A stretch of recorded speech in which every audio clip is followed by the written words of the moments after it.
मध्य प्रदेश के छिंदवाड़ा में cough syrup से मासूम बच्चों की मौत के मामले में डॉक्टर के खिलाफ की गई एफआईआर और कार्रवाई के विरोध में भोपाल के हमीदिया अस्पताल के सामने जूनियर डॉक्टरों ने प्रदर्शन किया।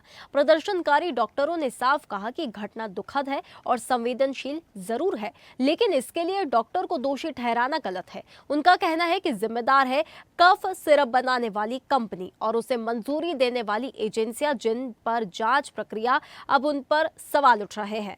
मध्य प्रदेश के छिंदवाड़ा में कफ सिरप पीने से मासूम बच्चों की मौत के बाद जिस तरीके से डॉक्टरों पर कार्रवाई की गई, उसके विरोध में अब जूनियर डॉक्टर्स प्रदर्शन कर रहे हैं। ये भोपाल के हमीदिया अस्पताल की तस्वीर है, जहां जूनियर डॉक्टर्स जो हैं प्रोटेस्ट कर रहे हैं, नारेबाजी कर रहे हैं और साफ तौर पर उनका कहना है कि जो डॉक्टर प्रवीण सोनी है, जिनके खिलाफ एफआईआर दर्ज की गई है, उसको वापस लिया जाए।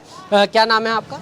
मेरा नाम डॉक्टर यशवीर गुर्जर है और मैं जेडीए का उपाध्यक्ष हूँ। और हम आज जो घटना हुई है छिंदवाड़ा में, जिसमें बड़े दुख के साथ बताना पड़ रहा है कि 19 बच्चों ने अपनी जान गंवा दी, हमारी संवेदनाएं उनके साथ हैं। पर हम आज जिस चीज़ पे बात करना चाहते हैं वो ये है कि सरकार कार्रवाई करे, उसमें हमारा पूरा समर्थन है और कार्रवाई होनी चाहिए ऐसी घटनाओं पे। अगर क्योंकि यहाँ डॉक्टर्स देखिए मांग कर रहे हैं डॉक्टर की बहाली के लिए, अगर डॉक्टर को बहाल नहीं किया जाता तो जूड़ा का अगला कदम क्या होना? ऐसे जूनियर डॉक्टर हमारा अगला कदम यही है कि हम लोग सब कुछ शांतिपूर्वक चाहते हैं कि हमेशा हमारे पास यही सवाल उठाया जाता है कि डॉक्टर से स्ट्राइक करना चाहते हैं, काम नहीं करना चाहते। तो हमारी तरफ से यही मैसेज है कि हम ऐसे जूनियर डॉक्टर हम कभी ऐसा नहीं चाहते कि कभी भी हमारी वजह से पेशेंट को नुकसान हो, अस्पताल को नुकसान हो। लेकिन हम इनडायरेक्टली हम ये बोलना चाहते हैं कि जो भी हमारे साथ गलत हो रहा है, हम उसके लिए अपन शांतिपूर्वक स्ट्राइक करेंगे, काली पट्टी बांधकर हम लोग मैसेजेस देंगे। अगर नहीं होता है तो अपने पूरे MTA, मेडिकल ऑफिसर एसोसिएशन, इन सब से बात करके जो भी होगा पूरे स्टेट में हम लोग एक साथ ही डिसीजन लेंगे। देखिए, साफ तौर पर डॉक्टर्स का यही कहना है कि जो है जिस तरीके से पूरा घटनाक्रम घटा, उसके बाद विरोध जारी है। उनका साफ तौर पर कहना है कि आने वाले दिनों में अगर उनकी डॉक्टर की बहाली नहीं होती है तो जो काली पट्टी बांध कर प्रदर्शन किया जाएगा और अगले स्टेप की तैयारी भी जूड़ा कर रहा है। क्या लगता है आपको? क्योंकि अगर हम बात करें जो गाइडलाइंस आई हैं, 5 साल से जो नीचे के बच्चे हैं, कम उम्र के बच्चे, उनको कफ सिरप लिखना ही नहीं चाहिए और इसलिए कार्रवाई की गई। क्या ये ठीक है जो कफ सिरप लिखा गया डॉक्टर की तरफ से? क्योंकि सवाल यही उठ रहा है कि 5 साल के नीचे के बच्चों को कफ सिरप की ज़रूरत नहीं होती। अच्छा, देखिए क्या है कि जो गाइडलाइन के बारे में आप बात कर रहे हैं, वो गाइडलाइन कहाँ की हैं?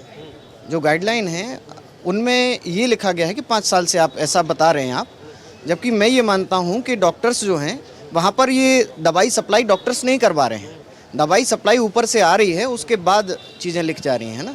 कफ सिरप में जिस चीज़ का बता रहे हैं कि परसेंटेज ज़्यादा है, वो परसेंटेज अगर कम हो तो खतरे की बात नहीं है, लेकिन अगर परसेंटेज 400%, 500% ज़्यादा होगा तो फिर ये तो मैन्युफैक्चरिंग जो कंपनी है वो डिसाइड करेगी। डॉक्टर्स का इसमें कोई दोष नहीं है। इसलिए डॉक्टर्स के ऊपर जो कार्रवाई हुई है उसे वापस लेना चाहिए और जब तक ये कार्रवाई वापस नहीं होगी डॉक्टर्स इसका विरोध करेंगे, पहले शांतिपूर्वक और फिर उसके बाद आगे सभी लोग डिसाइड करेंगे। देखिए, चरणबद्ध आंदोलन भी जूड़ा कर सकता है। साफ तौर पर उनका कहना है कि जो डॉक्टर पर कार्रवाई की गई है, एफआईआर की गई है, उसको तत्काल वापस लिया जाना चाहिए और अगर नहीं लिया जाता है तो काली पट्टी बांधकर पहले प्रदर्शन होगा और उसके बाद तमाम जो डॉक्टर्स के संगठन हैं उनके साथ मिलकर एक बड़ा प्रदर्शन करने की तैयारी में जुड़ा है। हालांकि सरकार जो है सख्त नज़र आ रही है और ऐसे में देखना है कि अब डॉक्टर की बहाली होती है या सरकार का इस प्रदर्शन को लेकर क्या रुख रहता है। भोपाल से कैमरा पर्सन संजीव के साथ आकाश सेन, स्वदेश न्यूज़। ताज़ा खबरों के लिए लाइक, फॉलो और यूट्यूब पर सब्सक्राइब कर बेल आइकन दबाएं। साथ ही हर अपडेट के लिए विजिट करें swedeshlive.com।